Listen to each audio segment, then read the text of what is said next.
روشن علی زیدی، ظہیر اختر اور جتنے بھی شہداء ملت کے مرحومین ہیں، کراچی کے شہداء، کوئٹہ کے شہداء، پشاور کے شہداء، تمام تر کو یاد کرتے ہوئے ایک مرتبہ سورہ فاتحہ۔ بسم اللہ الرحمن الرحیم۔ ایاک نعبد و ایاک نستعین، الصراط المستقیم، صراط الذین انعمت علیہم۔ بسم اللہ الرحمن الرحیم۔ اللہ وحدہ لا شریک له۔ بسم اللہ الرحمن الرحیم۔ ربنا تقبل منا انک انت السمیع العلیم۔ صلوات پڑھیں محمد و آل محمد۔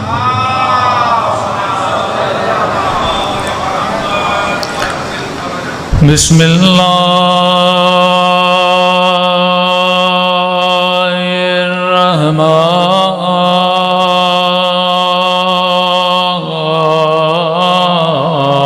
الرحیم۔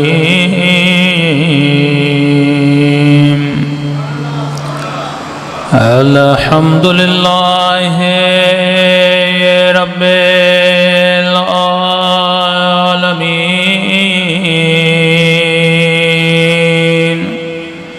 الحمد للہ کما هو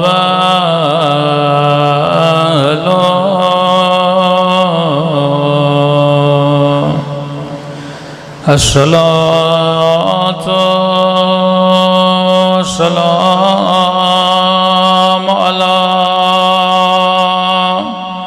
سید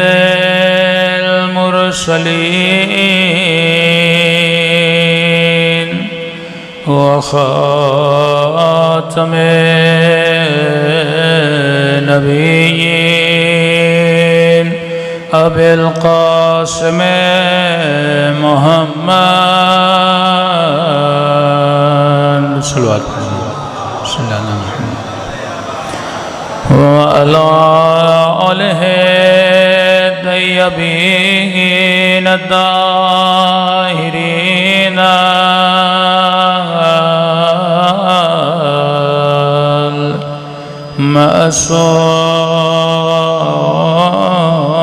المعصومین۔ سب مل کے دعائے امام زمان۔ اللہم کل ولیک حجت بن الحسن صلواتک علیہ وعلی آبائه فی هذه الساعة وفي كل ساعة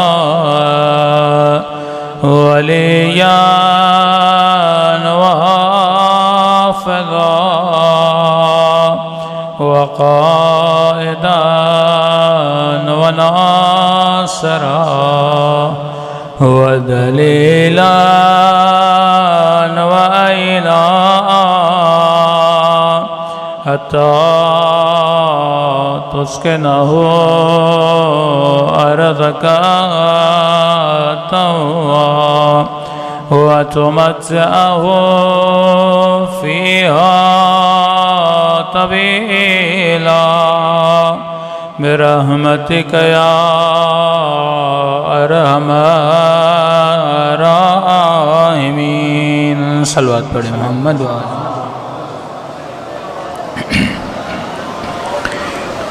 بسم اللہ الرحمن الرحیم۔ رب اشرح لی صدری ویسر لی امری واحلل عقدۃ من لسانی یفقہوا قولی۔ اما بعد فقد قال سبحانہ وتعالی بقیت اللہ خیر لکم ان کنتم مؤمنین۔ صلوات پڑھیں محمد و آل محمد۔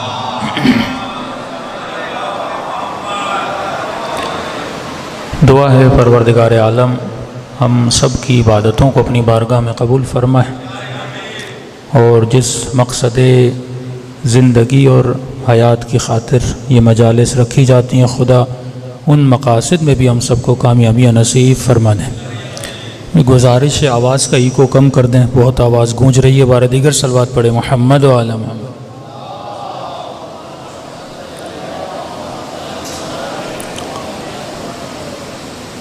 ماہ محرم الحرام کے دن انشاءاللہ کل سے شروع ہو جائیں گے، اور محرم کا مطلب یہ ہوتا ہے کہ انسان خود کو ولایت کے لیے آمادہ کرے۔ ایک وہ امام ہیں جو شہید ہو چکے، اور دوسرے وہ امام ہیں جو امام حاضر ہیں۔ تو اگر امام حسین کی معرفت انسان حاصل کرنا چاہتا ہے، وہ تب تک حاصل نہیں ہو سکتی جب تک انسان امام زمانہ کی معرفت حاصل نہ کرے، کیونکہ وجود امام ہے جو ہمیں ولایت کے راستے تک پہنچا سکتا ہے۔ اس کے علاوہ کوئی نہ راستہ ہے نہ کوئی طریق ہے جو انسان کو ہدایت پہ لا سکتا ہے۔ اب صرف امام زمانہ کا ذکر کرنا، صرف اپنی مجلسوں کی ابتداء میں اللہم کل ولی کل حجت ابن الحسن پڑھنا، اور مجلسوں کے اختتام میں امام زمانہ کو سلام کرنا، تو صرف سلام کرنے سے انسان کو معرفت نہیں ملتی، صرف دعا کرنے سے انسان کو ہدایت نہیں ملتی۔ ورنہ مسلمانوں کی وہ کون سی مسجد ہے جہاں دعائیں نہیں کی جاتی؟ دعا تو مکے میں بھی کی جا رہی ہے، دعا تو مدینے میں بھی کی جا رہی ہے، لیکن مخ عبادت جسے کہتے ہیں، اللہ یہ نہیں دیکھتا کہ بندہ دعا کر کیا رہا ہے، اللہ یہ دیکھتا ہے کہ جس زبان سے دعا کی جا رہی ہے وہ زبان کون سی زبان ہے۔ جو ہاتھ اس کے دربار میں اٹھائے جا رہے ہیں وہ ہاتھ کون سے ہاتھ ہیں؟ انما یتقبل اللہ من المتقین۔ اگر زبان شمر کی ہوگی، ہاں، لیکن قرآن پڑھا جائے اس زبان سے، اس زبان کا کوئی فائدہ نہیں ہے۔ اگر آنکھیں ابن سعد والی ہوں اور ان آنکھوں سے کعبے کی زیارت کی جائے تو اس زیارت کا کوئی فائدہ نہیں ہے۔ اگر شکم امیر شام والی ہو، ہاں، اور اس میں کتنی بھی حلال روزی ڈالی جائے تو اس شکم کا کوئی فائدہ نہیں ہے۔ پہلی شرط یہ ہے کہ اگر پاک پانی پینا ہے تو اس کے لیے پاک ظرف کا ہونا ضروری ہے۔ اگر ظرف پاک نہیں تو پاک پانی کا کوئی فائدہ بھی نہیں ہے۔ مثلا یہ گلاس ہے، گلاس کے اندر پانی ہے، پانی پاک ہے، لیکن اگر ظرف نجس ہو تو پانی بھی کیا ہو جائے گا؟ نجس ہو جائے گا۔ جس طرح اللہ کی اتنی رحمت پاکستان پہ برس رہی ہے، دن رات بارشیں برس رہی ہیں، لیکن سارا پانی نالے کے پانی میں مل کے کیا ہو جاتا ہے؟ ضائع ہو جاتا ہے نا۔ لیکن آپ دوسرے ممالک میں چلے جائیں، انہوں نے بارش کے پانی کا الگ سسٹم بنایا ہوتا ہے، ڈریننگ سسٹم الگ ہوتا ہے، اس سے وہ پانی کو سیو کرتے ہیں، وہ پانی ڈیم میں جاتا ہے، پورا سال اس ملک کے رہنے والے اللہ کی برسی ہوئی رحمت کا پانی پیتے رہتے ہیں۔ اللہم صلی علی محمد۔ تو اب اللہ کا کام ہے آپ کے شہروں میں، آپ کے ملکوں میں آپ کے اوپر رحمت کا پانی برسائیں، لیکن وہ سسٹم کون بنائے گا؟ وہ انسان کا کام ہے۔ یہ ڈینج سسٹم کون بنائے گا؟ انسان بنائے گا۔ اللہ کی برسے ہوئے رحمت کے پانی کو الگ کون کرے گا؟ یہ انسان کرے گا۔ اللہ کا کام ہے کہ زمین میں تم ایک دانہ ڈالو، تھوڑی سی محنت کرو، اس کو 100 دانوں میں بدل کے نکالتا ہے، لیکن اس دانے کو کاٹنا، اس کو گندم بنانا، اس کو آٹا بنانا، اس کو گھر تک لانا، یہ کس کی ذمہ داری ہے؟ انسان کی ذمہ داری ہے۔ امام حسین کا کام تھا کہ کربلا جائیں اور پوری انسانیت کو پیغام دیں۔ سیدہ زینب کا کمال یہ تھا کہ بی بی کے صدقے میں آج یہ مجلسیں بپا ہو رہی ہیں۔ امام زین العابدین کا کمال یہ تھا کہ آج تمہارے گھروں میں صحیفے سجادیہ ہے، آج تمہارے گھروں میں مفاتیح الجنان ہے۔ تو ان کا کام ہے کہ چیزوں کو پلیٹ میں رکھ کے تمہارے گھروں تک پہنچانا، لیکن اس چیز کو کھانا، اس سے استفادہ کرنا، یہ کس کا کام ہے؟ انسان کا کام ہے۔ مسجد کا مؤذن زیادہ سے زیادہ اذان دے سکتا ہے، وہ یہی بول سکتا ہے کہ حی علی الصلاۃ، حی علی الفلاح، حی علی خیر العمل، آ جاؤ نماز کی طرف، آ جاؤ بہترین عمل کی طرف، آ جاؤ معراج عبادت کی طرف۔ وہ صرف صدا دے سکتا ہے، لیکن گھر سے چل کر مسجد میں آنا یہ کس کا کام ہے؟ تیرا کام ہے۔ محرم کا کام ہے مجلس عزا کا فرش بچھانا، لیکن اس مجلس سے فائدہ لینا کس کا کام ہے؟ آپ کا کام ہے۔ ماں بھی زیادہ سے زیادہ کھانا بنا کے پلیٹ میں رکھتی ہے، بہت زیادہ ماں مہربان ہو جائے وہ لقمہ بنا کے تیرے منہ میں ڈالے گی، لیکن لقمے کو چبانا کس کا کام ہے؟ تیرا کام ہے۔ اب یہ نہیں ہو سکتا کہ بندہ بولے چباؤں گا بھی نہیں، پیٹ میں ڈالوں گا بھی نہیں۔ اللہ فرماتا ہے نہیں، میں صرف تمہیں ہدایت کا راستہ دکھاتا ہوں، میں تجھے یہ بتاتا ہوں کہ انعمت علیہم کون ہے، تجھے کن کے راستے پہ چلنا ہے، لیکن ان کو تلاش کرنا یہ تیرا کام ہے، حسین کو ڈھونڈنا یہ تیرا کام ہے، امام زمانہ سے ملنا یہ تیرا کام ہے۔ اب تو ایک قدم بڑھاتا ہے، خدا 10 قدم بڑھاتا ہے۔ صلوات پڑھے محمد و آل محمد۔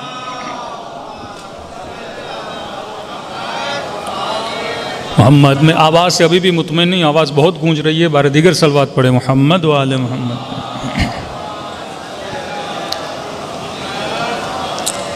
دیکھیے خطیب اور عوام کا جو لنک ہے وہ آواز کے ذریعے، اگر آواز ہی آپ تک صحیح نہیں پہنچے گی تو مجلس سمجھ رائے گا ہو جائے گی۔ بار دیگر صلوات پڑھے محمد و آل محمد۔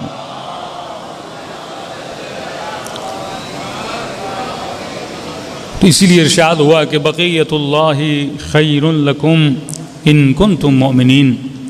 اے انسان، ایک ایسا وجود ہے جسے خدا نے آج تک باقی رکھا، یہ وجود تمہاری زندگیوں میں خیر لائے گا، برکت لائے گا۔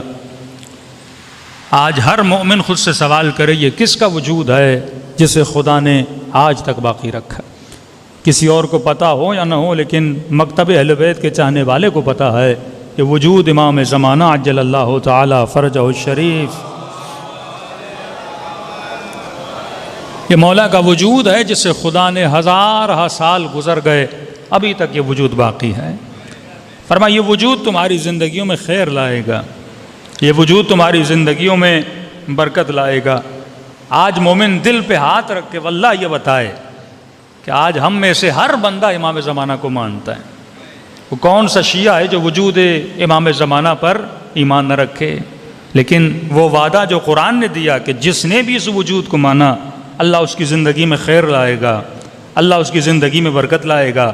آج مومن اپنے گریباں میں جھانک کر دیکھے، کیا میرے گھروں میں سکون ہے؟ کیا میرے دل میں وہ اطمینان ہے جس کا وعدہ پروردگار عالم نے دیا ہے؟ جبکہ خدا نے کہہ دیا جو بھی ولی کو مانے گا، جو بھی وقت کے امام کی ولایت کو مانے گا، اللہ اس کی زندگی میں خیر بھی لاتا ہے، اللہ اس کی زندگی میں سکون بھی لاتا ہے۔ اب یہاں پہ کیونکہ خیر اور سکون کی ڈیفینیشن ہمارے ذہنوں میں الگ ہے، تو مومن یہ سمجھتا ہے کہ جس نے امام زمانہ کو مانا اس کی زندگی میں خیر ہوگا۔ آج عام سے مومن کو اٹھائیے مجمع میں سے اور پوچھئے خیر کی ڈیفینیشن کیا ہے، خیر کہتے کس کو ہیں؟ کہتا ہے خیر کا مطلب یہ ہے کہ میں مالدار ہو، خیر کا مطلب یہ ہے زیادہ اولاد ہو، خیر کا مطلب یہ ہے کہ نیو رضویہ میں گھر ہو 400-500 گز کا، خیر کا مطلب یہ ہے گھر میں 4 گاڑیاں کھڑی ہوں۔ تو اگر خیر کا مطلب اور مراد یہ ہے تو سب سے زیادہ خیر تو انگریزوں کے پاس ہے، جن کے گھر بھی بڑے، جن کی گاڑیاں بھی زیادہ۔ اگر خیر کا مطلب یہ ہے تو سب سے زیادہ خیر تو آپ کے سیاستدانوں کے پاس ہے، جو جب چلتے ہیں تو 10-10 گاڑیاں ساتھ میں، بڑے بڑے بنگلو بھی ان کے پاس، باڈی گارڈ بھی ان کے پاس، دولت بھی ان کے پاس، حکومت بھی ان کے پاس، شہرت بھی ان کے پاس، مقام بھی ان کے پاس، مال بھی ان کے پاس۔ اور واللہ اگر خیر کا مطلب یہ ہوتا تو کیا کربلا میں جو امام حسین کا ساتھ دے رہے تھے کیا ان کی زندگی میں خیر نہیں تھا؟ کربلا میں کیا تھا ہور کے پاس؟ کربلا میں کیا تھا جناب زہیر کے پاس؟ لیکن سوال یہ ہے، ایک طرف یہ بنگلو، یہ دولت، یہ مال، یہ باڈی گارڈ، یہ ساری چیزیں رکھنے کے بعد بھی وہ بندہ مطمئن نہیں ہے، اور ہور کربلا میں سب کچھ گوانے کے بعد بھی مطمئن کھڑا ہے۔ خیر کوئی باہر کی چیز کا نام نہیں ہے، سکون کوئی باہر کی چیز کا نام نہیں ہے، سکون اندر کی چیز کا نام ہے۔ مثال دے رہا ہوں، آپ کو فون آیا بھائی آپ کے بچے کا ایکسیڈنٹ ہو گیا، خدا نخواستہ، ابھی آپ کو یہ نہیں پتا کہ مائنر ایکسیڈنٹ ہوا یا میجر ایکسیڈنٹ ہوا ہے، بس ایک فون لگی، ایک میسج آ گیا بچے کا ایکسیڈنٹ ہو گیا، جیسے پتا چلا فوراً دل جو ہے دھڑکنا شروع ہو جاتا ہے، اسٹریس انسان کی باڈی میں آ جاتا ہے، پریشانی انسان کی باڈی میں آ جاتی ہے۔ تو اس کا مطلب جو سکون ہے وہ باہر کی چیز کا نام نہیں ہے، سکون اندر کی چیز کا نام ہے۔ جیسے آپ کو پریشانی آتی ہے فوراً مضطرب کیا ہوتا ہے؟ انسان کا دل مضطرب ہو جاتا ہے۔ پریشان کیا ہوتا ہے؟ انسان کا دل پریشان ہو جاتا ہے۔ اب آئیے کربلا کے میدان میں ساری چیزوں کے دیکھنے کے باوجود بھی امام حسین کا دل مطمئن ہے، اور بیٹے کو شہید کروا رہا ہے لیکن دل مطمئن ہے۔ میثم تمار کو درخت سے باندھا گیا ہے، ہاتھوں کو کاٹا گیا ہے، زبان کو کاٹا گیا ہے، آنکھوں کو نوچا گیا ہے، لیکن جناب میثم تمار کا دل مطمئن ہے۔ تو اصل سکون تب ملتا ہے جب بندے کا دل مطمئن ہو۔ اب سوال یہ ہے کہ میرے دل کو وہ کون سی چیز ہے جو مضطرب کرتی ہے؟ اگر میرے دل کو بیٹا مضطرب کر رہا ہے، اگر میرے دل کو بیوی مضطرب کر رہی ہے، اگر میرے دل کو گاڑی مضطرب کر رہی ہے، اس کا مطلب میرا دل امام سے بندھا ہوا نہیں ہے، میرا دل گاڑی سے بندھا ہوا ہے۔ اب گاڑی کو اسکریچ لگ گیا، گاڑی کا دروازہ ٹوٹ گیا، گاڑی کا ایکسیڈنٹ ہو گیا، فوراً دل کیا ہو جاتا ہے؟ دھڑکنا شروع ہو جاتا ہے۔ میرے دل کی کنجی بچے کے ساتھ بندھی ہوئی ہے، اللہ نے بچہ چھین لیا، میرا دل مضطرب ہو جاتا ہے۔ میرے دل کی جو محبتیں ہیں وہ میرے گھر کے ساتھ جکڑی ہوئی ہیں، اچانک گھر گرا، سیلاب آ گیا، گھر کی دیوار گر گئی، بڑی محنت سے میں نے دیواریں بنائی، اس کا رنگ خراب ہو گیا، فوراً دل کیا ہو جاتا ہے؟ مضطرب ہو جاتا ہے۔ تو سوال یہ ہے وہ کون سی چیز ہے جو تمہارے دل کو دھڑکا رہی ہے؟ اگر دل امام زمانہ کی محبت میں دھڑک رہا ہے یہ دل مطمئن رہے گا، لیکن اگر دل دنیا کی محبت میں دھڑک رہا ہے یہ دل ہمیشہ مضطرب رہے گا۔ کیوں؟ کیونکہ دنیا کو بقا نہیں ہے، دنیا کو فنا ہے۔ حسین سے حسین عورت سے شادی کر لو، دل خوش، کیونکہ دل کو حسن پسند ہے، دل بڑا خوش ہے کیونکہ حسین خاتون سے شادی ہو گئی، اور خدا نخواستہ کوئی ایسی بیماری ہو گئی، کوڑ کی بیماری ہو گئی، اس کا حسن چلا گیا، چمڑی خراب ہو گئی، دل کیا ہو جائے گا؟ مضطرب ہو جائے گا، کیونکہ اس نے حسن کی وجہ سے شادی کی تھی، جیسے حسن گیا دل مضطرب ہو گیا۔ بندہ بڑا پریشان ہے، نوکری مل جائے، نوکری مل جائے، اب اس کو 50,000 تنخواہ والی، 60,000 تنخواہ والی نوکری مل گئی، اب اس کا دل کیا ہے؟ بڑا مطمئن ہے، بڑا خوش ہے، لیکن جیسے کوئی افسانہ ہوا، اس کی نوکری اس کے ہاتھ سے نکل گئی، دل کیا ہو گیا؟ مضطرب ہو گیا۔ مطلب تمہارا دل جو ہے وہ تمہارے امام کے اشاروں پہ نہیں چل رہا، وہ دنیا کی محبت کے اشاروں میں چل رہا ہے۔ تو اگر سکون اور اطمینان چاہتے ہو، جب تک دل کی کنجی، جب تک تمہارے دل پر ولی خدا کی حکومت نہیں ہوگی، تب تک تمہارے وجود میں سکون نہیں آ سکتا۔ صلوات پڑھے محمد و آل محمد۔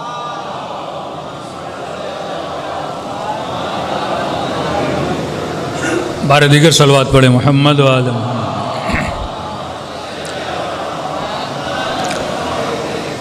تو پورے قرآن میں کئی مرتبہ لفظ قلب آیا ہے۔ اب مومن یہ سمجھے کہ قلب کا مطلب یہ گوشت کا لوتھڑا ہے۔ یہ بات صحیح ہے کہ جتنے بھی احساسات اور ایموشنز کے ایفیکٹ ہوتے ہیں وہ دل پہ ہوتے ہیں، تبھی اس کو قلب کہا گیا، کیونکہ کبھی محبت میں دل بہت تیز دھڑکتا ہے، کبھی غم میں دل بہت تیز دھڑکتا ہے، اور انسان کو اٹیک بھی یہیں پہ آتا ہے۔ تو دل کی کیونکہ اہمیت ہے وجود بشر میں، دل ایک سینٹرل پاور ہے آپ کے وجود میں، جب تک یہ خون پہنچا رہا ہے انسان زندہ ہے۔ جیسے دل رکا، کئی اوقات یہ بھی ہوتا ہے دماغ چل رہا ہوتا ہے لیکن دل انسان کا رک جاتا ہے، تو انسان ظاہر ہے وہ ڈیڈ ہو جاتا ہے۔ تو آپ کے وجود میں جو خون پہنچا رہا ہے وہ آپ کا دل ہے۔ لیکن قلب سے مراد، جو علماء فرماتے ہیں جہاں جہاں قرآن میں لفظ قلب ہے، قلب سے مراد روح بشر ہے، آپ کی ذات ہے۔ روح کا مطلب آپ، روح کا مطلب میں۔ جسم ایک سواری ہے جس پہ آپ کی روح سوار ہے، ایک راکب ہے، ایک مرکوب ہے۔ لیکن سب سے بڑی غلطی جو انسان کرتا ہے، جو کربلا میں امام حسین کے مقابلے میں آنے والوں نے کی، وہ غلطی یہ تھی کہ جسم خدمت بشر کے لیے آیا، جسم روح کی خدمت کے لیے آیا، لیکن انسان جیسے دنیا میں آیا وہ خادم جسم بن گیا۔ یعنی یہ میرے ہاتھ، یہ میری آنکھیں، یہ میری زبان، یہ میرا جسم کس کی خدمت کے لیے ہے؟ میری روح کی خدمت کے لیے ہے۔ لیکن ہم نے کیا کیا؟ ہم جسم کی خدمت کرنے لگے۔ اچھے سے اچھا کھانا جسم کے لیے، کھانا روح کی غذا نہیں ہے، جسم کی غذا ہے۔ اچھے سے اچھا لباس کس کے لیے؟ جسم کے لیے۔ اچھی سے اچھی سواری کس کے لیے؟ جسم کے لیے۔ اچھے سے اچھے مزے، اچھے سے اچھی جگہیں گھومنا پھرنا، یہ کس کے لیے ہے؟ جسم کے لیے ہے۔ اب انسان سے پوچھا جائے کہ اگر آپ کو 5 لاکھ دیے جائیں، آپ کہاں گھومنے جاؤ گے؟ تو اگر وہ طالب جسم ہوگا تو کہے گا میں ترکی گھومنے جاؤں گا، میں یورپ گھومنے جاؤں گا۔ لیکن اگر اسے روح کی غذا چاہیے ہو تو وہ کہے گا میں کربلا گھومنے جاؤں گا۔ کبھی آپ نے سوچا کہ اللہ ہر بندے پہ حج واجب کرتا ہے؟ جو صاحب استطاعت ہے، پیسہ ہے، مال ہے، دولت ہے، اس پہ حج واجب ہے۔ اب جب آپ حج پہ جاتے ہیں، وہاں پہ نہ کوئی گرینری ہے، نہ وہاں پہ برفیلا موسم ہے، نہ وہاں پہ کوئی اتنے خوبصورت درخت ہیں، ایک بنجر زمین، سوکھی زمین، شدت کی گرمی کہ بندے کے سر کی کھالیں جل جاتی ہیں، اتنی گرمی ہوتی ہے طواف کرتے کرتے۔ وہاں پہ خدا نے اپنا گھر بنایا۔ میں کہوں خدایا، گھر بنانا تھا تو سوئٹزرلینڈ میں بناتا، کعبہ بنانا تھا کشمیر میں بناتا، کہ بندہ تیرے گھر کی زیارت بھی کر دیتا، ساتھ میں سیر و تفریح بھی ہو جاتی، تھوڑا سا مزہ بھی ہو جاتا، ادھر ادھر گھوم بھی لیتے۔ تو اللہ کی آواز کیا آئے گی؟ میں تجھے جسم کے مزے کے لیے نہیں بلا رہا، میں تیرے روح کی اطاعت کے لیے بلا رہا ہوں۔ خالصتاً تو میری عبادت کے لیے، ذرہ برابر اس عبادت میں شرک نہیں ہونا چاہیے۔ اگر بندہ یہ سوچ کے 40 پہ جائے کہ 40 پہ کھانے بہت اچھے ملتے ہیں، اس نے زیارت حسین میں شرک کیا ہے۔ ہاں بھائی، دوسرے دنوں میں جانے میں 40 میں جاؤں گا، کیوں؟ پیکیج بھی سستا ہوتا ہے، ہوٹل کا خرچہ بھی نہیں بھرنا پڑتا، اور راستے میں نظر و نیاز بھی بہت ہوتا ہے۔ تو اس کا مطلب یہ زیارت امام حسین کے لیے نہیں جا رہا، یہ کس چکر میں جا رہا ہے؟ کھانے کے چکر میں جا رہا ہے۔ عرب خدمت بہت کرتے ہیں، کوئی پاؤں دباتا ہے، کوئی کپڑے دھوتا ہے، یہ ساری باتیں لوگ کرتے ہیں نا۔ تو مطلب میں خالصتاً زیارت امام حسین کے لیے نہیں جا رہا۔ اللہ نے کہا جب تو کعبے کی زیارت کے لیے خالصتاً، وہاں پہ کوئی گرینری نہیں، وہاں پہ کوئی حسن نہیں، وہاں پہ کوئی نیچر کا حسن نہیں ہے، تو صرف میرے گھر کی زیارت کے لیے خالصتاً۔ کس کو زحمت میں ڈال؟ اپنے جسم کو، جس سواری پر تو سوار ہے اسے زحمت میں ڈال، کیونکہ یہ کبھی بھی خود کو زحمت میں ڈالنا نہیں چاہتا۔ آپ 1 مہینہ رمضان کے روزے رکھو گے، 3 دن عید مناؤ گے، چوتھے دن آپ کے لیے روزہ رکھنا بڑا مشکل ہوتا ہے، کیونکہ 1 مہینہ یہ تکلیف میں چلتا ہے، اور اس کو تکلیف پسند نہیں ہے۔ جسم ہمیشہ آسائش چاہتا ہے، جسم ہمیشہ سکون چاہتا ہے، لیکن روح جسم کی آسائش کو پسند نہیں کرتا، روح اپنی آسائش کو پسند کرتا ہے۔ اور روح کی آسائش کس میں ہے؟ روح کی آسائش پروردگار عالم کی محبت میں ہے اور اس کی اطاعت میں ہے۔ اب بندے کو اگر اللہ کی اطاعت میں مزہ نہیں آ رہا، یہ نہ سمجھے کہ میرے روح کو مزہ نہیں آ رہا، آپ کے جسم کو مزہ نہیں آ رہا، کیونکہ جسم دنیا کی لذتوں کو پسند کرتا ہے اور روح آخرت کی لذتوں کو پسند کرتی ہے۔ صلوات پڑھے محمد و آل محمد پہ۔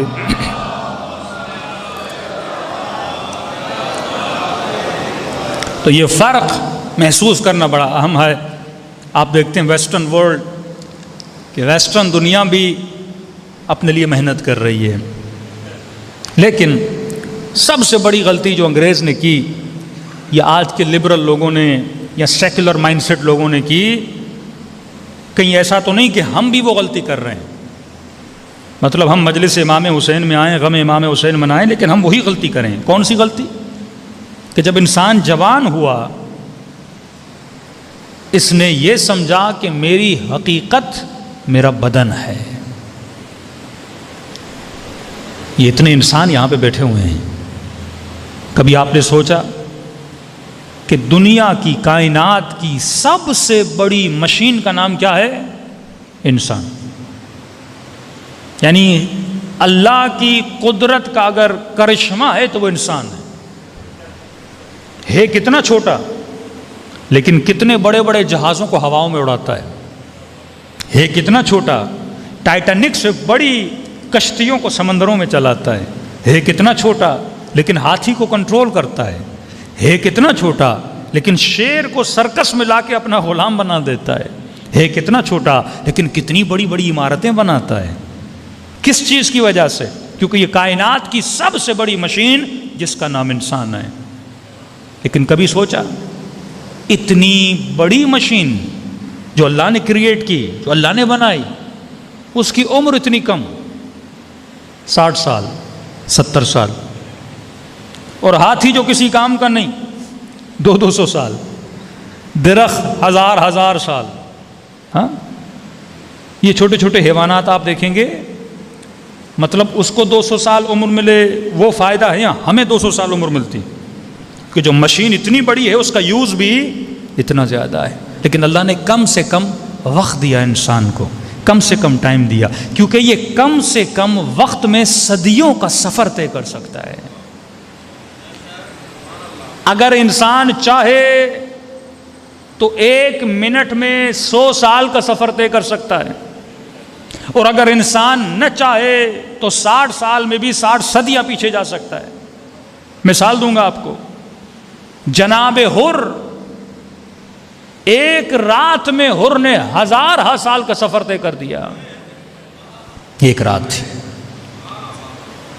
دیکھیے لمحوں میں انسان بدلتا ہے، لمحوں میں انسان سفر طے کرتا ہے.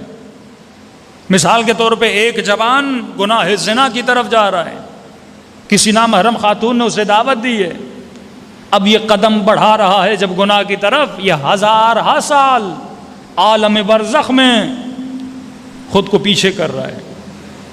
لیکن وہیں پہ اگر خدا نے اسے ہدایت دی، خوف خدا اس کے دل میں آیا، امام زمانہ کا ادب اس کے دل میں آیا، اور وہیں سے یہ پلٹا، اس نے 100 سال کا سفر لمحوں میں طے کر دیا. یہ آپ کا جو ڈیسیژن ہوتا ہے، ود ان دی سیکنڈز آپ 1000 سال کا سفر طے کرتے ہو، ود ان دی سیکنڈز آپ 1000 سال پیچھے آتے ہو. حر ایک لمحے میں حسینی بنا، اور ابن سعد جو بچپن میں امام حسین کے ساتھ کھیلتا تھا، مولا کو جانتا تھا، ایک لمحے میں کیا بنا؟ خالدین فیہا، ابدی جہنم کی طرف چلا گیا. تو یہی جو آپ کے لمحے ہیں بڑے قیمتی ہیں. مولا امیر المومنین فرماتے ہیں اگر آخرت کے 1000 سال علی کو دیے جائیں، علی دنیا کا 1 گھنٹہ دینے کے لیے تیار نہیں ہے. دنیا ہے تو کم، منیمم دنیا میکسیمم آخرت کو بناتی ہے، منیمم دنیا ابدیت کو بناتی ہے. یہاں گناہ 5 منٹ کا ہوتا ہے لیکن وہاں سزا ہمیشہ کے لیے ہوتی ہے. یہاں ثواب 5 منٹ کا ہوتا ہے لیکن جنت ہمیشہ کے لیے ہوتی ہے. یہ خنجر جو امام حسین کے گلے پہ چلا تھا کتنے منٹ کے لیے چلا ہوگا؟ میکسیمم 2 منٹس 3 منٹس امام حسین کے گلے پہ خنجر چلا ہوگا. لیکن یہ خنجر کا چلنا جس نے شمر کو ہمیشہ کے لیے جہنمی بنا دیا. اور حر کو کتنے منٹ لگے ہوں گے خیمے سے نکل کر امام حسین تک پہنچنے میں؟ چند ہی منٹ لگے ہوں گے. لیکن ان چند منٹ میں حر حسین کی طرف سفر نہیں کر رہا تھا بلکہ اپنی جنت کی طرف سفر کر رہا تھا. تو یہ آپ کے لمحے ہیں جو آپ کی زندگی میں سکون بناتے ہیں. یہ 1 گھنٹہ جو مجلس امام حسین میں آتے ہو، یہ مت سمجھنا یہ تمہاری زندگی کا 1 گھنٹہ ہے، بلکہ یہ 1 گھنٹہ نہیں ہے، تو 1000 سال اپنی آخرت کو بنا رہا ہے، عالم برزخ کو بنا رہا ہے. صلوات پڑھے محمد و آل محمد.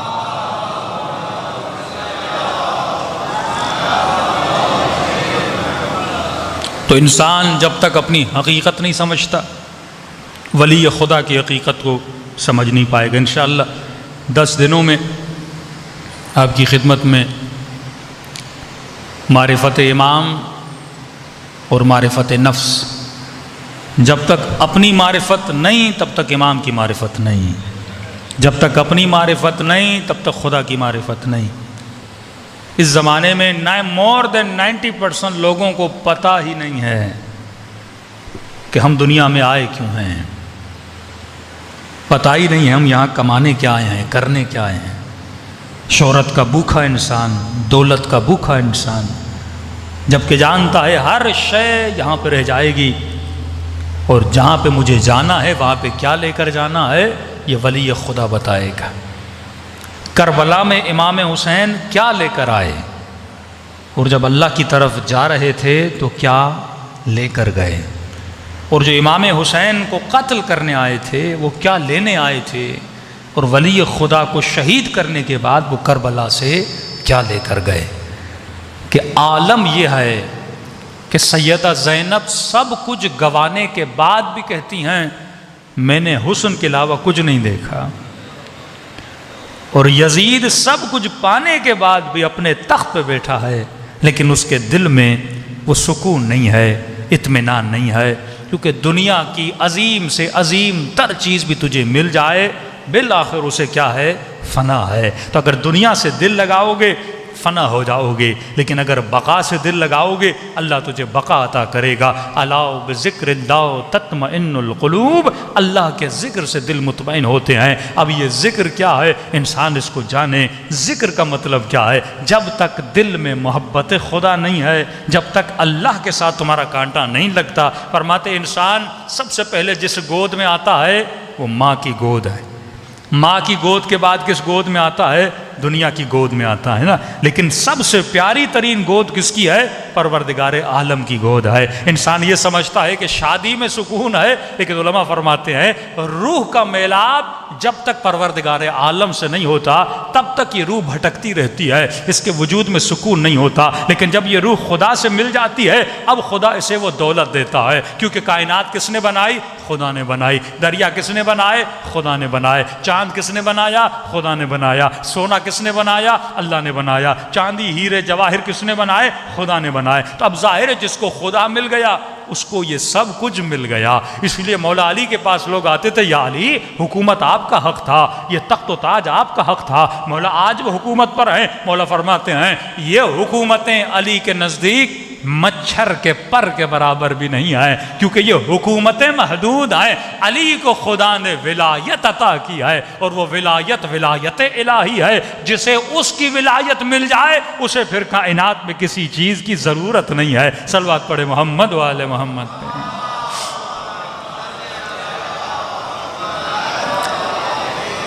تو یہاں پہ ہم ولی بننے کے لیے آئے ہیں، یہاں کوئی زرداری اور خان اور نواز بننے کے لیے نہیں آیا، یہاں حقیقی ولایت لینے کے لیے آپ آئے ہو۔ اور وہ ولایت اگر کسی کو مل جائے تو یہ دل جن چیزوں کی وجہ سے دھڑکتا ہے اس دل میں سکون آ جائے گا۔ وہ خاک کی زمین پر بھی بیٹھا ہو لیکن بندہ کیا ہوگا؟ مطمئن ہوگا۔ اب ایک مرتبہ امیر شام اپنے تخت پہ تھا اور بڑا خوش کہ اتنے میرے چاہنے والے، اتنے میرے ماننے والے۔ تو عمرو عاص آپ جانتے ہیں کہ یہ بھی اللہ کی دین ہے، خدا کسی کو تیز دماغ دیتا ہے۔ جناب مختار بہت تیز دماغ کے مالک تھے، کیس، ہوشیار، تیز تھے۔ اللہ آپ کو 3-4 بچے دیتا ہے، ایک بچہ آپ کا بڑا تیز ہوتا ہے، اللہ کی دین ہے۔ اب اللہ اگر آپ کو نعمت دے رہا ہے آپ اس نعمت کو یوز کہاں کر رہے ہو؟ دنیا میں جتنے فسادات ہوئے وہ ان پڑھ لوگوں نے نہیں کیے۔ دنیا میں آپ جتنی تباہی دیکھ رہے ہیں نا، یہ کہتے ہیں نا بھائی بچے پڑھاؤ، پڑھے لکھوں سے معاشرہ بنتا ہے۔ پڑھائی سے معاشرہ نہیں بنتا، تزکیے سے معاشرہ بنتا ہے، تہذیب سے معاشرہ بنتا ہے۔ دنیا کو ان پڑھوں نے تباہ نہیں کیا، پڑھے لکھوں نے تباہ کیا۔ ایٹم بم کوئی ان پڑھ تو نہیں بنا سکتا نا، پڑھا لکھا بندہ بنائے گا۔ پی ایچ ڈی پاس، ایم فل کیے ہوئے لوگ جنہوں نے اتنے تھیسز لکھے انہوں نے دنیا میں تباہی پھیلائی۔ بم کس نے بنایا؟ پڑھے لکھوں نے۔ یہ دنیا کے جتنے حکمران آپ دیکھتے ہیں کیا یہ ان پڑھ ہیں؟ کیا پڑھے لکھے لوگ ہیں نا۔ یہ آپ کے سینٹ میں جتنے سینیٹر ہیں کیا یہ میٹرک فیل لوگ ہیں؟ کیا پڑھے لکھے لوگ ہیں؟ اور یہی پڑھے لکھے لوگ بکتے ہیں، یہی پڑھے لکھے لوگ فساد پھیلاتے ہیں، یہی پڑھے لکھے لوگ معاشروں کو تباہ کرتے ہیں۔ کوئی کہتا ہم آکسفورڈ سے پڑھ کے آئے، کوئی کہتا ہم کیمبرج سے پڑھ کے آئے۔ یہی لوگ بکتے ہیں، اپنی ضمیروں کو بیچتے ہیں، یہی معاشروں میں تباہی پھیلاتے ہیں۔ تو علم کا آنا کمال نہیں ہے۔ قاضی شریح بھی عالم تھا، علم کا آنا کمال نہیں ہے۔ کئی مفتی کراچی میں ہیں جو پڑھے لکھے ہیں، علم حدیث جانتے ہیں، علم قرآن جانتے ہیں۔ آج تک کفر کا فتویٰ کسی جاہل نے نہیں دیا، عالم نے دیا ہے۔ لوگوں کو لڑاتے کون ہیں ممبروں سے؟ جاہل لڑاتے ہیں کیا؟ یہ دین پڑھ کے حدیث پڑھ کے آتے ہیں پھر لوگوں کو لڑاتے ہیں. تبھی اللہ نے کہا قد افلح من زکاہا وقد خاب من دساہا.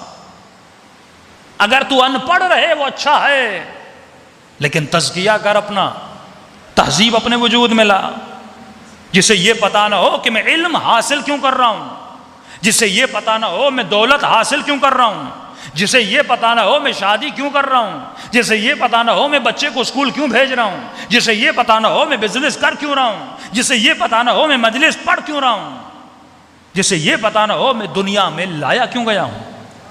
اتنی بڑی کائنات، اتنا بڑا سسٹم، اتنا بڑا نظام شمسی خدا نے کس لیے بنایا؟ تاکہ تو دنیا میں آئے، 4 بچے پیدا کرے، ان کو اسکول میں بھیجے، ایک گھر بنائے، گاڑی بنائے، اور پھر تو دنیا سے چلا جائے. پھر تو عبث ہے اس کائنات کا بننا. اتنے چھوٹے مقصد کے لیے خدا نے کائنات بنائے کہ تو 4 دکان بنائے، 4 گاڑیاں بنائے، 4 لوگوں میں مشہور ہو جائے. پھر تو دنیا کا بنانا ہی فضول تھا. پھر ایسی کائنات کا بننے کا فائدہ کیا؟ اس مقصد کے لیے کائنات بنی تھی کہ امام حسین آئے اور نبی کے ایسے پیارے خوبصورت نواسے کو کربلا کے میدان میں شہید کر دیا جائے. اس مقصد کے لیے سیدہ زینب کی چادر لٹی. اس مقصد کے لیے اہل بیت نے تکلیفیں اٹھائی. نہیں میرے عزیز، جس انسان کو پتا ہی نہیں میں آیا کیوں، صبح سے لے کر شام تک جس ہال میں شیطان ہمیں گھما رہا ہے، انسان کو پتا ہی نہیں میں کہاں گھوم رہا ہوں. تو عمر سعد کو خدا نے، عمرو عاص کو خدا نے بڑا دماغ دیا تھا. اب سوال یہ، بندہ اس دماغ کو استعمال کہاں کرتا ہے؟ ایک جوان ہے، اس کی آواز اچھی ہے. اگر خدا تجھے اچھی آواز دیتا ہے کس لیے دے رہا ہے؟ ایک جوان حسین ہے، اگر خدا تجھے حسن دے رہا ہے کیوں حسن دے رہا ہے؟ کسی کو اللہ نے حسین چہرہ دیا، کسی کو اللہ نے حسین مسکراہٹ دی. تو سوچ تو صحیح، خدا یہ تجھے کیوں دے رہا ہے؟ اب تو ان چیزوں کو کہاں پہ استعمال کر رہا ہے؟ یہ تیرا ارادہ ہے. اس کا کام ہے عطا کرنا، تیرا کام ہے اس کی عطا کو صحیح راستے پہ استعمال کرنا. عمرو عاص امیر شام کے پاس بیٹھا، کہا کہ معاویہ ابن ابی سفیان بڑے خوش لگ رہے ہو. کہا کیوں خوش نہ رہوں؟ یہ لوگ مجھے اتنا مانتے جو ہیں، مطلب مجھے اتنا مانے کہ میرے کہنے پہ علی کے مقابلے میں چلے جائیں، اس سے بڑی خوشی ہوگی کیا میرے لیے؟ کہا تو کیا سمجھتا ہے یہ لوگ تجھ سے محبت کرتے ہیں؟ تیری محبت میں کہاں؟ کہ یہ بات یاد رکھنا، یہ لوگ سب تیرے ساتھ ہیں اس لیے کیونکہ تو ان کو کھلا رہا ہے، تو ان کو مال دے رہا ہے. سیاسی پارٹیاں آپ دیکھتے ہیں نا، ان کے کچھ ممبرز کبھی ادھر کبھی ادھر، تو جو کھلائے گا جو پلائے گا بندہ ادھر.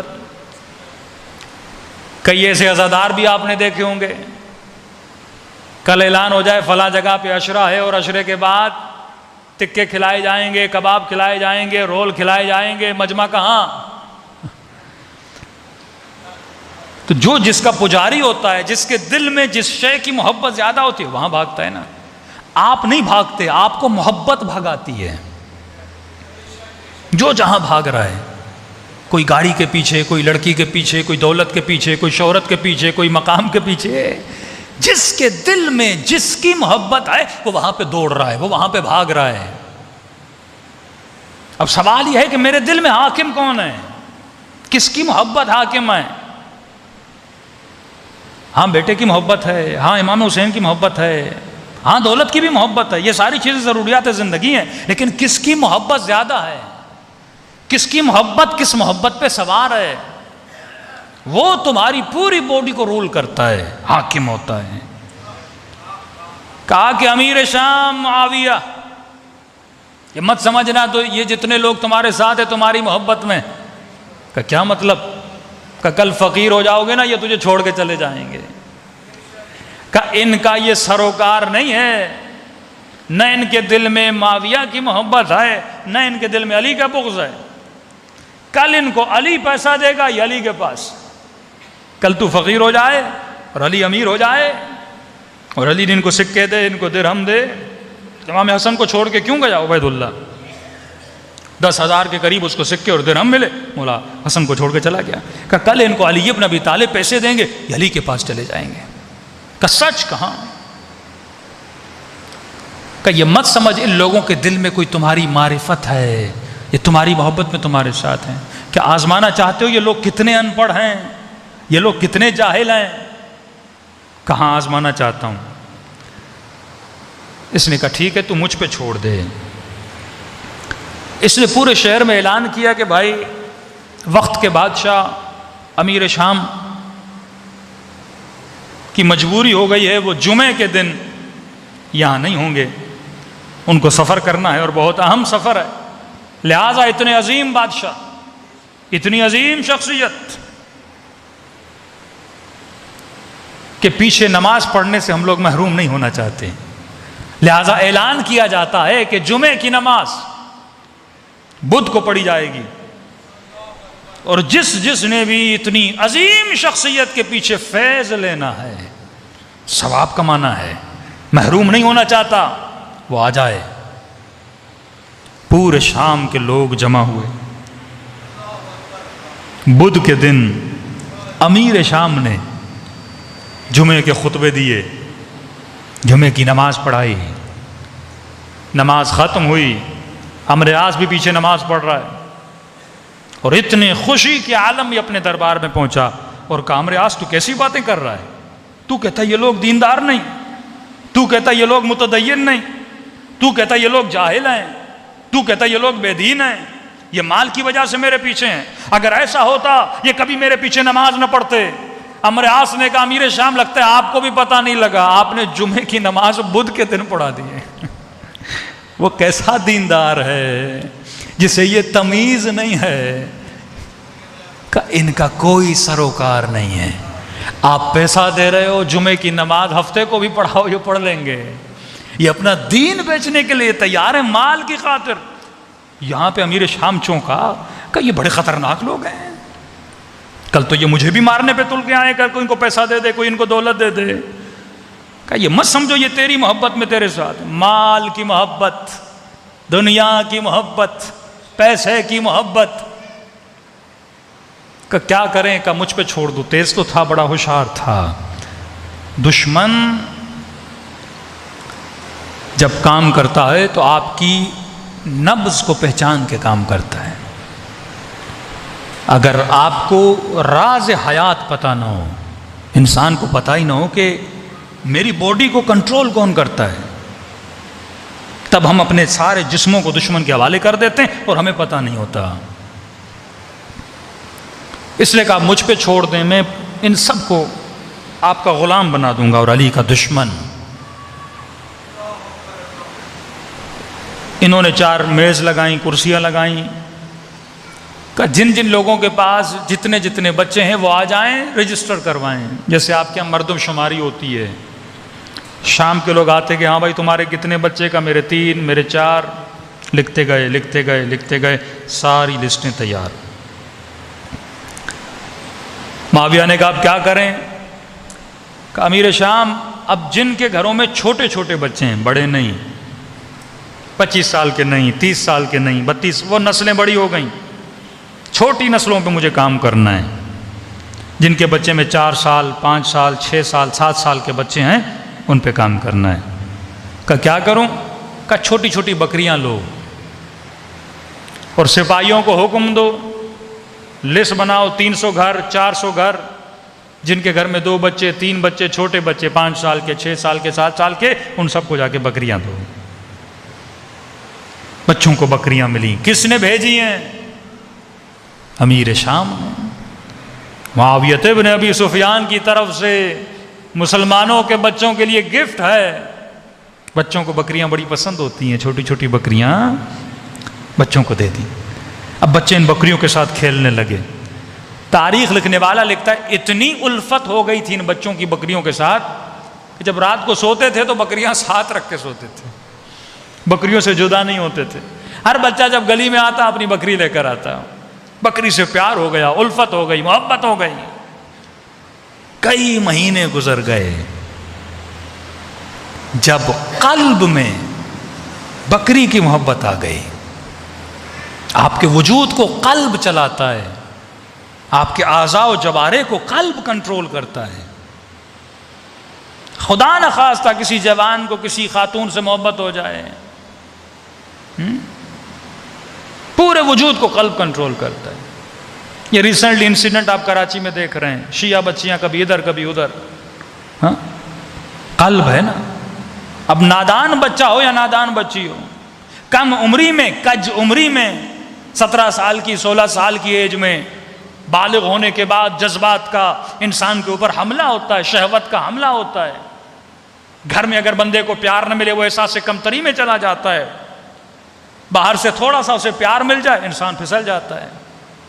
یہ ایک الگ ٹاپک ہے، انشاءاللہ اس کا ذکر کریں گے کہ بچوں کو پیار دیا کرو تاکہ یہ بچہ بھوک کے عالم میں باہر کسی نامحرم سے پیار لینے کی کوشش نہ کرے. باپ اگر بچی کو اتنا پیار دے اس کو ضرورت نہ پڑے، اس کی ضرورتوں کو پورا کرے، وقت پہ اس کو گفٹس دے، اس کو ہدایہ پیش کرے. اب باہر کا کوئی ترندہ، باہر کا کوئی نامحرم، کوئی شیطان آ کر اسے یہ نہیں بولے گا تیرے پاس یہ چیز نہیں، میں تمہیں مثلا موبائل گفٹ دیتا ہوں، میں تجھے کپڑے گفٹ دیتا ہوں. وہ فوراً بول دے گی یہ ساری چیزیں میرا بابا مجھے دیتا ہے، تم مجھے کیا دو گے؟ محبت میرا باپ مجھے دیتا ہے، تم مجھے کیا دو گے؟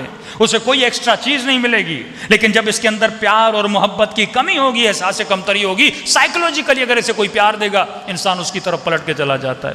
اور خدا نہ خواستہ اگر اس کی تہذیب نہ ہو، اندر سے وہ تربیت یافتہ نہ ہو، اسے یہ پتہ نہ ہو کہ جو حملہ ہو رہا ہے وہ دوست کا ہے یا شیطان کا ہے، جو دعوت آ رہی ہے وہ الہی دعوت ہے یا شیطانی دعوت ہے، انسان گمراہ ہو جاتا ہے، دھوکے میں آ جاتا ہے. یہی تو کام ولایت اہل بیت کا ہے کہ آپ کو یہ پہچان دلائے کہ انسان ہر بلاوے پہ لبیک نہ کہو، ہر نعرے پہ جواب نہ دو، ہر سوالی کے سوال پہ جواب نہ دو. پہلے یہ دیکھو تجھے بلانے والا حسین ہے یا یزید ہے، تجھے آواز دینے والا تیرا امام ہے، پروردگار عالم کون ہے. تو بچوں کے دلوں میں چھوٹی چھوٹی بکریوں کی محبت چلی گئی. اب جب محبت آ گئی، رات کے اندھیرے میں کہا اب سپاہی بھیجو. معاویہ نے کہا تو کر کیا رہا ہے؟ پہلے لسٹیں لکھوائیں، بچوں کو بکریاں دلوائیں، اب کہہ رہے بکریوں کو لے کر آؤ. کہا آپ نہیں سمجھ رہے، آگے دیکھتے جائیے میں کیسی نسلیں تمہارے لیے تیار کروں گا، وہی نسلیں جو کربلا میں جا کے حسین کا قتل کریں گی، وہی نسلیں جو آج تک باقی ہیں دشمنی اہل بیت علیہ الصلوۃ والسلام میں.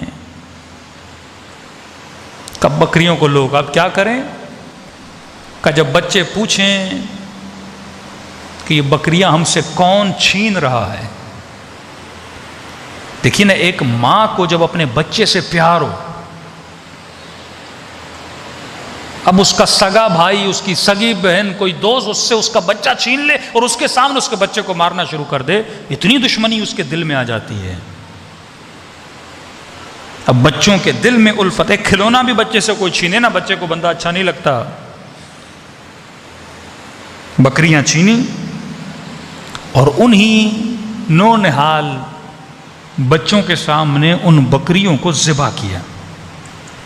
اور جب بچوں نے پوچھا یہ بکریاں کون، تم ہو کون جو ہم سے یہ چیزیں چھین رہے ہو، جو ہماری ہیں، ہمیں گفٹ دی گئی ہیں، ہم نے انہیں بڑا کیا ہے، رات کو ان کے ساتھ سوتے، صبح شام دوپہر جن کو چارہ دیے بچے دیتے تھے، کہ کون، کس نے تمہیں بھیجا ہے؟ تو کہا ہمیں علی نے بھیجا ہے. بکریوں کو ذبح کیا. کیوں ذبح کر رہے ہو؟ کہ علی نے حکم دیا ہے. اب اس نے امیر شام کو کہا یہ وہ نسلیں ہیں جو بڑی ہوں گی اور تیرے لیے لڑیں گی. کس کی دشمنی میں؟ علی کی دشمنی میں. میں نے بچپن میں ان کے دل میں کس کی دشمنی ڈال دی ہے؟ علی کی دشمنی ڈال دی ہے. اب سوچو جب تمہارے چھوٹے بچے مجلس امام حسین میں آتے ہیں، تم اس کے دل کے پیالے میں کس کی محبت ڈال رہے ہو؟ حسین کی محبت ڈال رہے ہو. اور کس کی نفرت بھر رہے ہو؟ یزید کی نفرت بھر رہے ہو. اسی طرح یہی تمہارے بچے جب ٹی وی پر بیٹھتے ہیں تو ٹی وی والے اس کے دل میں کس کی محبت ڈالتے ہیں؟ شیطان کی محبت ڈالتے ہیں. یہی تمہارا بچہ ایک بہت ماڈرن اسکول میں جا کے جب پڑھتا ہے کہ مولانا انگلش میڈیم اسکول ہونا چاہیے، لیکن باپ کی یہ توجہ نہیں جو اسے پڑھانے والی ٹیچر ہے اس کے دماغ میں کون سا گند بھرا ہوا ہے، وہ تربیت یافتہ ہے کہ نہیں ہے، وہ اس کے دل میں کس کی محبت کو بھر رہی ہے۔ اب مختلف محبتیں جب تمہارے بچے کے دل کے پیالے میں چلی جائیں گی، پھر یہ بچہ کبھی مجلس میں ہوگا، کبھی گانے سن رہا ہوگا، کبھی اچھے کپڑے، کبھی پھٹے ہوئے کپڑے، کبھی کربلا میں نظر آئے گا، کبھی کسی بری جگہ پہ نظر آئے گا، کیونکہ محبتیں دل میں کیا ہو چکی ہیں، بڑھ چکی ہیں۔ ایک مکس تم نے جوس بنا دیا اس کے دل میں، کبھی اسے یہ اچھا لگتا ہے، کبھی اسے وہ اچھا لگتا ہے، لیکن اگر اس کے دل میں صرف اور صرف ولی خدا کی محبت ہوتی، یہ بھی جناب قاسم کی طرح جملہ بولتا کہ جب چچا نے پوچھا قاسم کیف عندک الموت، فرمائے چچا احلا شہد سے زیادہ میٹھی ہے۔ جب تصور امام تمہارے دل میں بناتا ہے تو مولا فرماتے ہیں مومن شہد کی طرح میٹھا ہوتا ہے۔ مومن سے کوئی رنجیدہ نہیں ہوتا، مومن جس کی محفل میں بیٹھتا ہے لوگ تمنا کرتے ہیں یہ ہمارے بیچ میں رہے، کیونکہ یہ شہد کی طرح میٹھا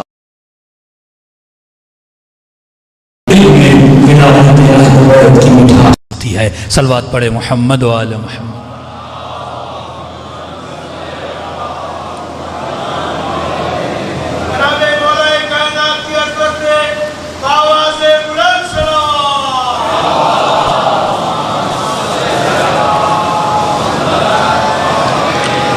وقت بہت ہو چکا، میری گزارش ہے کل اگر ٹائم پہ آپ لوگ آ جائیں، کیونکہ کچھ ٹاپکس ایسے ہوتے ہیں جو ریلیٹڈ ہوتے ہیں۔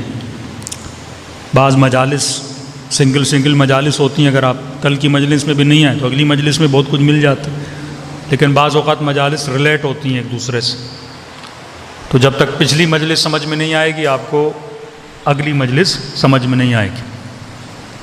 کئی مجالس عوامی ہوتی ہیں، کئی مجالس علمی ہوتی ہیں۔ عوامی مجالس میں عوام کو خوش کیا جاتا ہے، علمی مجالس میں عوام کو زحمت کرنی پڑتی ہے مجلس کو سمجھنے کے لیے، پوائنٹس نوٹ کیے جاتے ہیں، پھر مولانا سے پوچھے جاتے ہیں مولانا یہ پوائنٹ مجھے سمجھ میں نہیں آیا۔ کئی مجالس سننے کی حد تک ہوتی ہیں، کئی مجالس پریکٹیکل ہوتی ہیں، یعنی آپ کو فارمولیز دیے جائیں گے، آپ پریکٹیکل لائف میں جا کے انہیں اپلائی کریں، پھر جو رزلٹ ملیں بولیں مولانا یہ رزلٹ مجھے ملا، اس چیز سے مجھے رزلٹ ملا۔ ورنہ ہم 20 سال سے مجلسیں سنیں لیکن اگر وجود میں ترقی نہ آئے تو اس کا کوئی فائدہ نہیں ہے۔ اگر آج علی والا ہی بے سکون ہو پھر اس ولایت کا فائدہ کیا؟ آج حسین کرنے والا ہی سکون میں نہ، اس کی زندگی میں ہی مزہ نہ ہو، پھر ہم کیا دوسروں کے لیے رول ماڈل بنیں گے؟ ہماری سوسائٹیز رول ماڈل ہونی چاہیے، ہمارے کریکٹرز رول ماڈل ہونے چاہیے، کہ دنیا دوڑتی ہوئی آئے کہ تمہارے پاس کون سا معجون ہے جس کی وجہ سے تو اتنا خوش و خرم ہے، کون سی چیز ہے تمہارے پاس جس کی وجہ سے تو اتنا سکون اور اطمینان سے زندگی بسر کر رہا ہے۔ جب میرے پاس ہی وہ معجون نہیں ہے میں دنیا کو اپنی طرف کیسے اٹریکٹ کر سکتا ہوں؟ بہترین ذکر محمد اور آل محمد، دلوں کو کربلا لے کر چلیں اور سلام کریں اپنے آقا کی مظلومیت میں کہ خدا حسین کے صدقے میں ہمیں ایسا بنائے جیسا امام حسین ہمیں دیکھنا چاہتے ہیں۔ ان دنوں میں کثرت سے سلام کیا کریں امام حسین کو، پانی پئیں، مولا کو سلام کریں، سیدہ سکینہ کو سلام کریں، اور کوشش کریں کہ دل اگر غمگین ہے ان دنوں میں تو سمجھیں کہ دل میں معرفت آ چکی ہے۔ پچھلے زمانوں میں محرم شروع ہوتا تھا لوگ ہنسنا بھول جاتے تھے، گھروں میں سادہ کھانا بناتے تھے۔ اگر تیرا عقیدہ ہے کہ ان دنوں میں اہل بیت تمہارے گھروں میں آتے ہیں تو گھر تو ایسے ہونے چاہیے نا۔ لوگ بال بنانا بھول جاتے تھے، داڑھی سیٹ کرنا بھول جاتے تھے، لیکن افسوس سے اب محرم آتا ہے لوگ بالوں کو کلر کرنا شروع کر دیتے ہیں، داڑھیوں کو رنگ لگانا شروع کر دیتے ہیں، نئے نئے فیشن آنا شروع ہو جاتے ہیں۔ کسی نے کہا مولانا فلاں نوح خان ہے، اس نے کوئی 40,000 اپنے بالوں کو پتہ نہیں کیریٹن ویریٹن کیا کرنے کے لیے خرچ کی.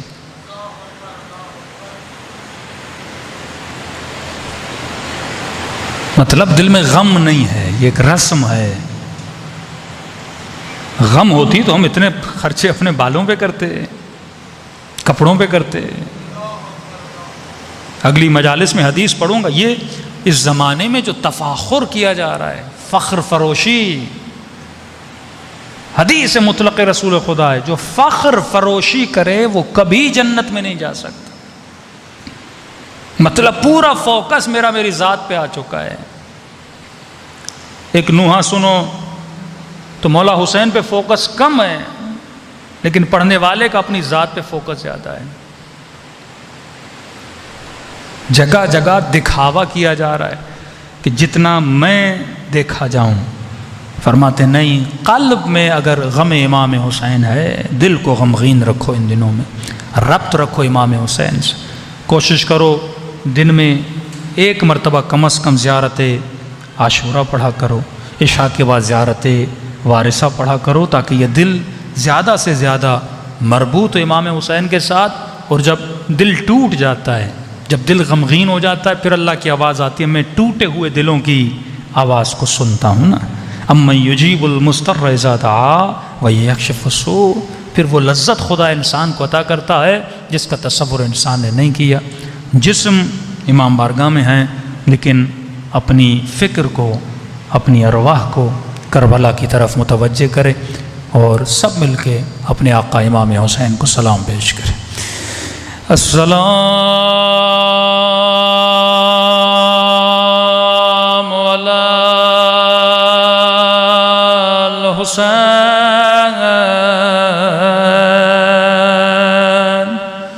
وعلی علی ابن الحسین وعلی اولاد الحسین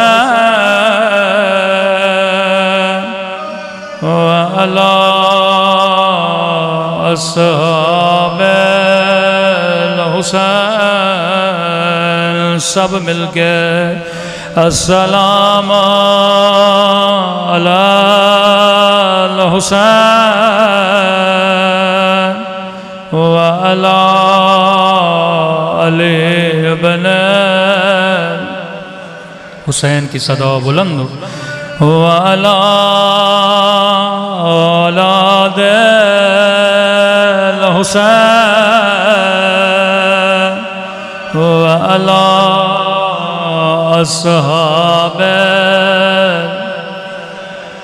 بلند آواز سے السلام علی الحسین وعلی علی ابن الحسین وعلی اولاد الحسین وعلی اصحاب. میرا سلام ہو زینب کی لٹی ہوئی چادر پہ،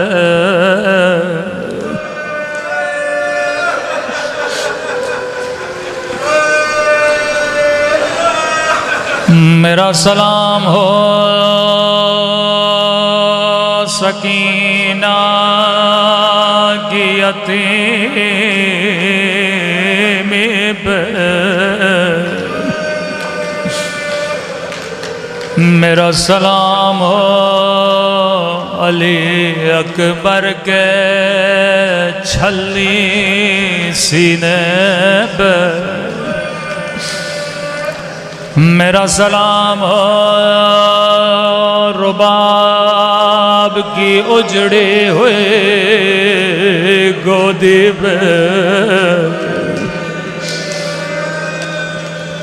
حسین کا گھر اجڑنے والا ہے،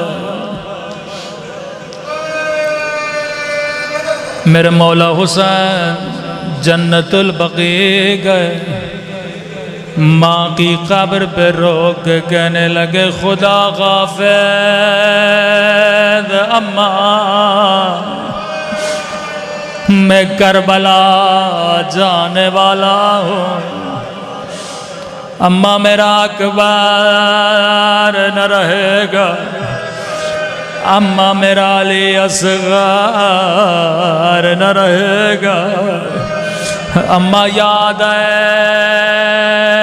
جب آپ کے ہاتھ کفن میں بندھے تھے، میں نے آپ کو بلایا تھا، آپ نے بندے کفن کھولا تھا، حسین کو سینے سے لگایا تھا، اماں یہ کہنے آیا ہوں شام غریب آئے گی، اماں اس وقت بھی آنا، اپنے حسین کو سینے سے لگانا۔ بڑی محبت تھی امام حسین کو اپنی ماں زہرا سے، فرمایا عباس نام لکھو کون کون سے بچے ہمارے ساتھ چلیں گے۔ غازی نے نام لکھنا شروع کیے، جب صغرا کا نام آیا فرمایا عباس میری صغرا ساتھ نہیں چلے گے، عباس صغرا بیمار ہے، میری بچی کی چارپائی گھر کے دروازے پہ رکھ دو، سب بیویوں کو کہو صغرا سے خدا حافظ کرے۔ ایک ایک بیوی آتی تھی صغرا کو سینے سے لگاتی تھی، کہتی تھی خدا غافر صغرا اگر زندگی رہی پھر ملیں گے۔ بڑی صابرہ بی بی تھی، ایک ایک بی بی سے گلے ملتی رہی، خدا حافظ کرتی رہی۔